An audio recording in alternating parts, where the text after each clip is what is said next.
Small moves over massive action. That's a big term in the online world, George, that a lot of online coaches, quote unquote, they have to take massive action. I'm like, stop freaking people out. Small moves is actually more important than your massive action. Welcome to The Belief Shift, the show that explores what you really need to know about building a successful small business. I'm your host, Camille Rapacz, small business coach and consultant who spent too much of her career working in corporate business performance. And I'm George Drapeau, your co-host and her brother. I'm a leader in the tech world, bringing my corporate perspective, but mostly my curiosity. Together, we're exploring beliefs about success and how to achieve it, but mostly we're bringing practical solutions so you and your business can thrive. Number 3, micro moves over massive action. So micro moves is something that I tell my clients to focus on a lot, which is just take the smallest task that it's the smallest thing you can define as like taking an action. It's almost embarrassingly small because all that matters in the micro move is that you make movement. I don't care about the size or of the move or the task. I care about movement. And the counter to that is you'll often hear people talk about, especially in sort of like personal development spaces and things, you have to take massive action to reach your goals. Not that taking massive action is bad. Like if you can do it, good on you. But if you're waiting till you have the ability to take massive action to make progress, you might be waiting a long time. We're not all dialed in and ready to take massive action because that's a really big leap. It requires taking, a big risk potentially. It requires you potentially setting aside big chunks of time to do the work, getting out of your comfort zone. Like massive action is just this like massive move you have to make. That can be very overwhelming for people. Or it can feel just impossible. Like I'm never going to have, if the massive action if I've defined my massive action as I need a whole day just to dedicate to this thing. When is that ever going to happen in my life? That's where I think it can get in our way. So again, I'm not saying like, if you have an opportunity to take massive action, you should do it, but don't rely on massive action to make progress. Really rely on daily micro moves to make progress. Actually, micro moves can lead to you naturally taking massive action because it starts to build some momentum. Examples would be, like I said, if you're waiting to do something because you're like, I just need 3 hours of time in my day and I just can't seem to find it. Or maybe you even get the 3 hours and you realize, I don't know how to stay focused for 3 hours. It's not realistic for me. I don't know how to stay on top of it. So there's all sorts of reasons that might not work for you. Yeah. So instead of thinking, well, I'm never going to get this done. Like maybe you're like, I got to start writing a book and I need 3 hours to start writing. And then you're like, well, and instead of giving up on writing the book, start writing for 15 minutes and do that consistently. Like if you could just do 15 minutes or 10 minutes every day, I'm just going to spend 10 minutes on this thing. What will happen is you'll start to build up some momentum and some progress that can lead you toward one of those bigger chunks of time or some of that more massive action that you can take. But at least you're starting to make progress on that thing in small bits and pieces. They add up faster than you think, actually. This is a classic example is just reading a book. Be like, I don't have time to read. People will tell me. I've had this happen in our membership because we read a book. We almost read a book every quarter. And some people are like, oh, is there an audio version? Because I don't have time to read. I'm like, if you read for just, 15, 20 minutes every day, you easily read a whole book in a month. It does add up and we underestimate what the micro moves can actually lead to. So that's why I really try to get people to emphasize working on the micro moves as a way to make progress instead of leaning solely on, I have to take massive action in order for me to achieve my goals.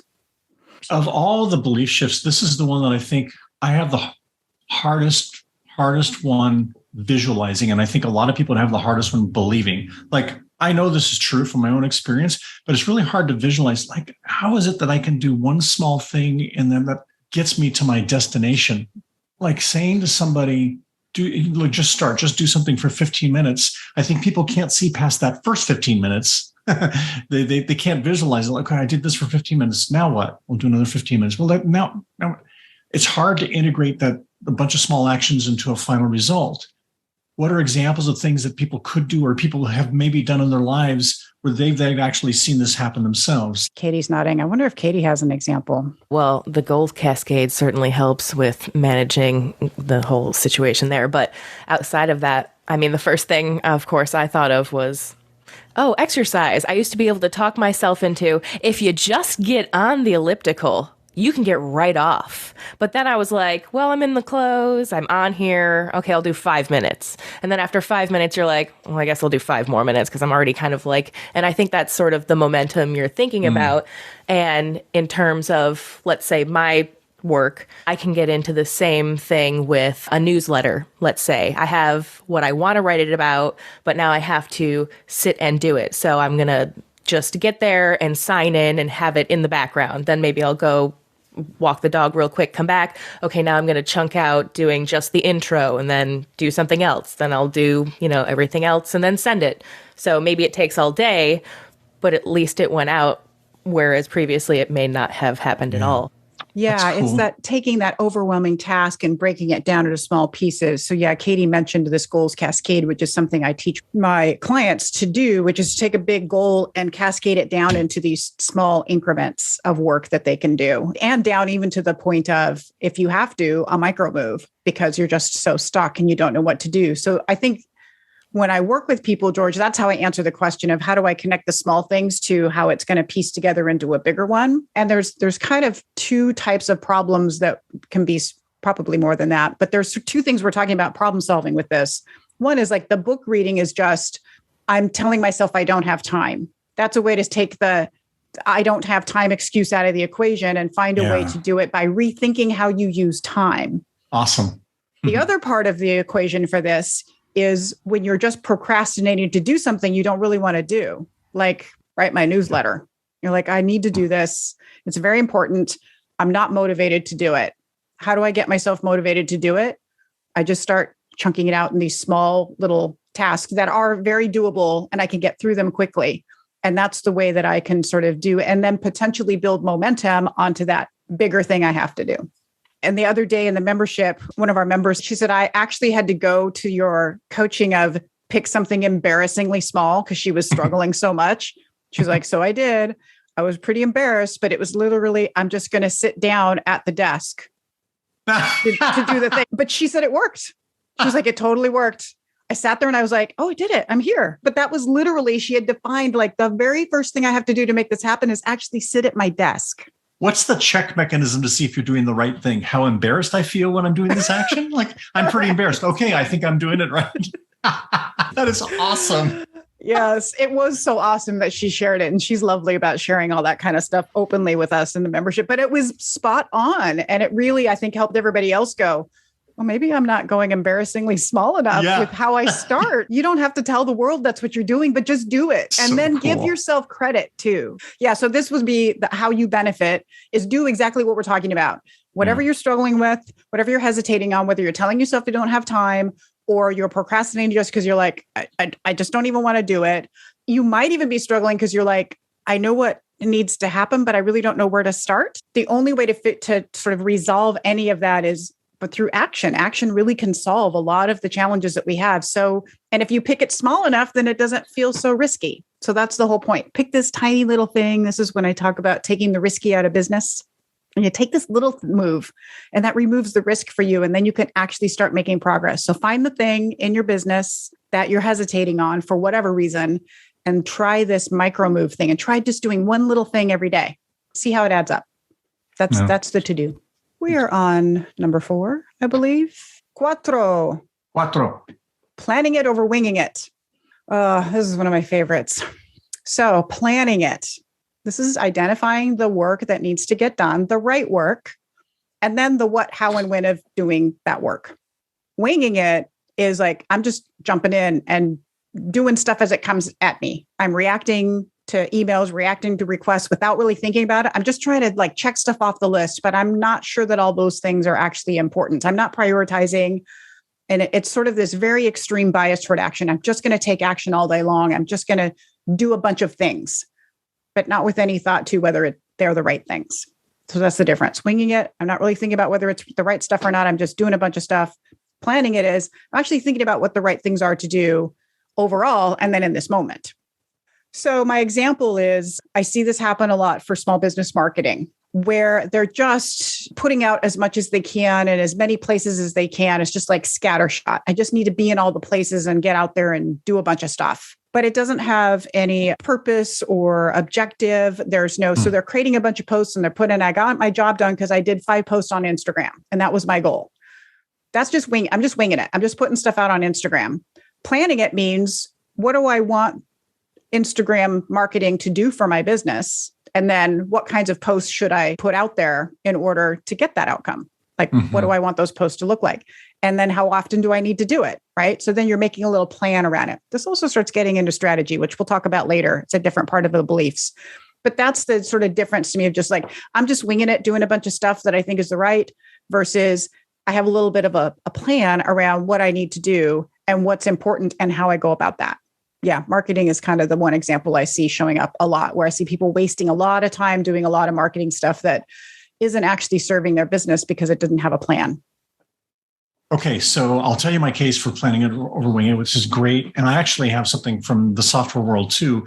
So in the tech world, there's been this huge shift in how we do software development over the last 30 years, from what's called the Waterfall model, where you specify everything up front. You take months to release stuff and software gets released once or twice a year, in long stories, versus now, and everybody's focused on Agile development, where you literally stand up every day for 15 minutes to talk about what you're doing. You only think about in like 1 day increments, which is not actually true. That's not, but if you think in these short periods of time, you could confuse that for winging it. But even in Agile development, you have epics and stories. You don't really get anywhere unless you map that to your overall goal or larger goals. You still have to plan. Which speaks to the whole point of the plan is to make sure you're getting the outcome you want. Oh, yeah. You can't define what the right work is to do if you don't know what you want that work to lead to. What do you want? What do you want to have happen here? So when you just described the waterfall versus the Agile plan, to me, both of those are planning. What's happening is they're both identifying the work that needs to get done, but the what, how, when is a little different. And the cycle of, I'll call it the cycle of improving the plan, is tighter in Agile than it is in Waterfall. So there's all these different ways that you can think about planning, and we can geek out on that in another episode of just project management and planning on all the different ways to do it. But what matters is that you're applying the right method, approach to planning to suit the thing you're trying to do. So when you're in a highly creative space and you're not exactly sure, things are moving fast, and you're not exactly sure, where this is going to lead or what you're going to do, you're going to have tighter cycles of planning and replanning. But there always should be cycles of that. So there's no such thing as creating a plan and it's set and done and perfect, which I think people think that's what Waterfall is, but it's actually not. That's never true either. It's just not as obvious because the cycles are a little bit broader. So all of that is to say, I think you're describing planning it in both of those scenarios. It's just a different way to apply it and how you would do it. And the contrast is that what you're not doing is when you have a plan, you know where you're headed. And when you're winging it, you don't know. You're just doing lots of things. And so it's sort of this busy culture. Like I'm super busy in my work doing a lot of things. And that makes me feel like I'm successful. Mm-hmm. But as a business owner, if that's what I do, I'm probably not sending my business in the direction I should be, because I'm not paying enough attention that all my actions are actually sending me in the right direction. So the planning it is really important from my perspective so that you don't have wasted time and effort, especially as a solopreneur. You don't have a lot of time and effort to waste because you're just as one human trying to make all the things happen. So even more important to know it's the right stuff. It's helping you get the outcome you want in the way you want to get it. It's both of those things, because then that's where the time and effort part comes in. Because there's a lot of ways you could get to that outcome and you could kill yourself doing it. Yes, George, the person in the back row with the So reconcile for me this belief shift versus the previous one. Yes. As we talk about all of these belief shifts, they're very integrated, right? They all work together and in concert. So while they can singularly be very powerful, even when we were talking about micromoves, Katie was talking about understanding the goal cascade process. So she's using micromoves in the context of a plan. Okay. You talked about it in the context of a plan. That's ideal. Ideally, you are doing micro moves in the context of, I have a plan and I know what I got to execute, but I'm struggling for one reason or another to do it. And instead of looking at this giant plan and feeling like, well, I'm going to have to take massive action to get it all done and having that overwhelming feeling hold you back, you use micro moves to do it. Caveat here is, if you don't have a plan, if you're in winging it mode, one way to start to get to having a plan is by taking micro moves with your planning.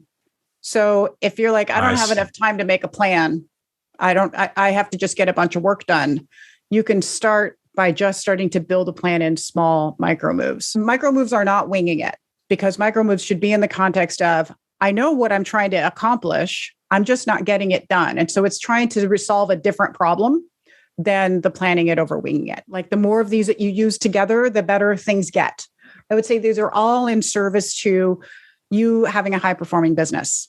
You adapting these belief shifts, build this whole bigger picture of, this is how I can have a high performing business. Number 5, systems over chaos. So systems is basically like a set of principles or procedures or something for how you run your business. It could also be technical systems, but more often than not for small business owners, I think about it as the systems for how you accomplish things in your business. And it's a way to make sure you're accomplishing those things in a consistent manner, that things are running smoothly. That's what systems do for you, which is the opposite of chaos, which is, I just randomly do, especially a recurring task that I see business owners just do randomly and differently every time. It's almost like every time they have to reinvent the wheel because they don't have a system for how they can do it, right? So it might be something as simple. It is exhausting. And a lot of times the answers are really simple here. So this is a great one for people to not overthink what it means to build little systems in there. Again, this microsystems maybe should be the way I should think about it. Because just little systems, little ways of doing things consistently can make a big difference. So an example might be, you're going to publish a blog.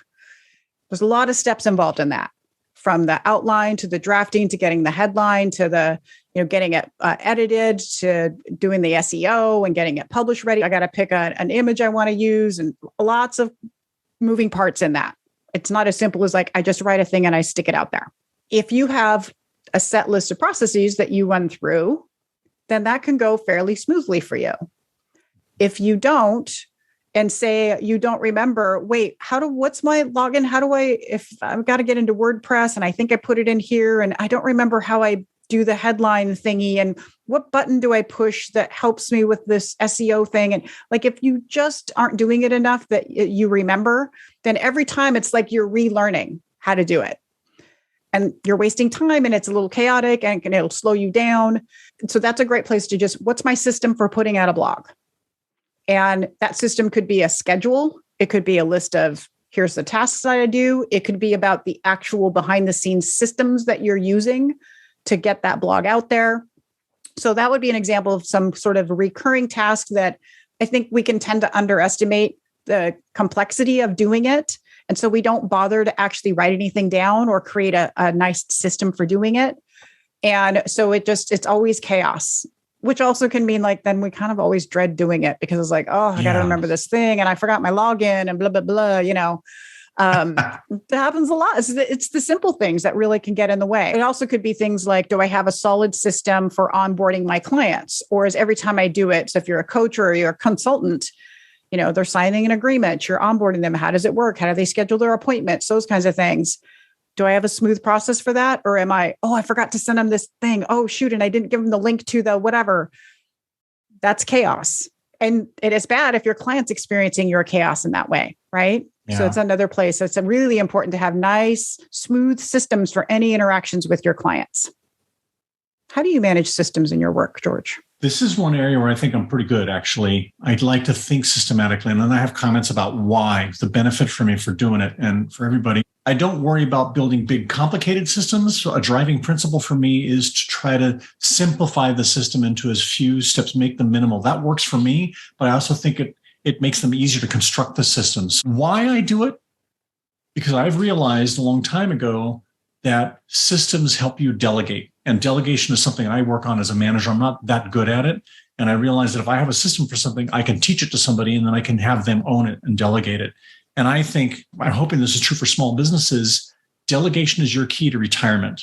When you figure out you can delegate, that means you can truly hand off to somebody else and you can leave it to somebody else and then you can retire. But you can't just hand off to somebody and not explain how it works or what to do. So in order to retire, you need to be able to delegate. In order to delegate, you need to be able to explain. The best way to explain is create a system that explains how and what, all this that you're talking about.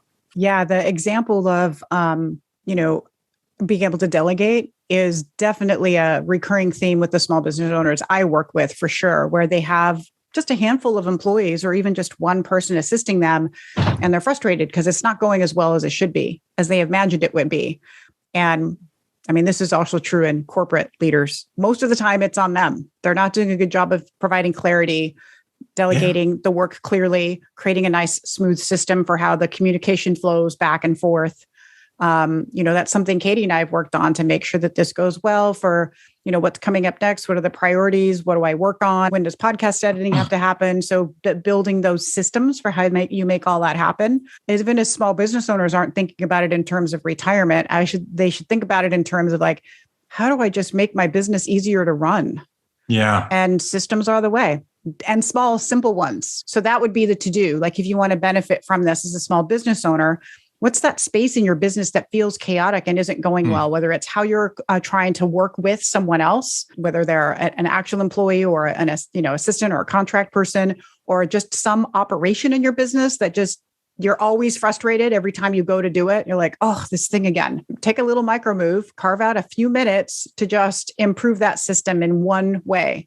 Don't try to build out the whole thing in one fell swoop because that can be frustrating and maybe you'll never do it. But just try to take one part of that and either write a list of steps or just improve one piece of it and see how that goes and then try to build from there. I have an example of a small system within my team, my system for doing vacation time. That's 4 parts. First of all, the further out you can tell me, the easier it is to get the kind of time you want. So, and then once we've agreed you can take vacation time, it's 3 steps. First, tell me what kinds of things are going to come across my desk while you're gone. So, don't surprise the manager. It's always a good rule. Number 2, identify your delegate while you're gone and make sure they know they're your delegate. Just tell them. And number 3, send email to your stakeholders before you go. That's it. But that's a little system. And it's very clear. I've written it down. People can understand that. That's a system. Good enough. And it works. Yep. Right. And it's so simple, right? It hits all the key points. It's super simple. Yeah, I love that. I think people can be doing that all over the place in their business. You'd be surprised at just taking a minute to create these little systems and how they, again, all this stuff is like you get cumulative benefits from everything we're talking about. You start small and you keep doing it and you keep adding to the systems and making them a little bit better and adding a little bit more. And it starts to build. This is how we're creating. We're focused a lot in this podcast talking about how do you create stability in your business. Small business owners, things can feel really unstable, inconsistent. And I always hear them struggling and wanting to, I want more consistent income, or I want more consistency in just my day-to-day work. I want to be able to rely on my, schedule of work so that I can plan other things. These are all the ways that you do that. This is how you get to that consistency and stability so that the small business is actually operating in a way that you enjoy instead of feeling like it's constantly just demanding of you. That's what we're trying to get to. Well, now we've made it through 5 of our 8 belief shifts, but we're going to pause there and we will finish this up. We will finish up 6, 7, and 8 in our next episode. So make sure you are subscribed to the podcast so you don't miss a beat, and make sure that you've gone and downloaded the free guide that explains all 8 of the belief shifts, and you'll find that link in our show notes. Thanks for hanging out with us. See ya.